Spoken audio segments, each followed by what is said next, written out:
দোয়া করতে চাইলে যদি আপনি আরবি দোয়া মুখস্থ করছেন তাহলে তার অর্থ বোঝার চেষ্টা করুন। যদি আরবি দোয়া মুখস্থ করছেন একদম হুবাহু, কমসে কম দোয়াতে কি বলছেন হুবাহু, যদিও তার অনুবাদ মুখস্থ না করেন তাও চলবে, কিন্তু তার অর্থ মানে সেই দোয়াতে কি বললেন সেটা বুঝে আসতে হবে।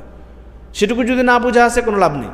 উদাহরণস্বরূপ আপনি পড়ছেন আল্লাহুম্মা ইন্নী আউযু বিকা মিন আযাবি জাহান্নাম, আল্লাহুম্মা ইন্নী আউযু বিকা মিন আযাবি জাহান্নাম, আপনি পড়লেন 3 বার 4 বার 5 বার 10 বার পড়লেন। তারপর আল্লাহ সুবহানাহু ওয়া তাআলা আপনাকে জিজ্ঞাসা করবেন যে আপনি জাহান্নাম থেকে পানাহ চেয়েছিলেন, বলে কই জানি না, কারণ অর্থ বুঝেননি আপনি। ওই জন্য অর্থ বুঝুন, অর্থ বোঝার চেষ্টা করতে হবে।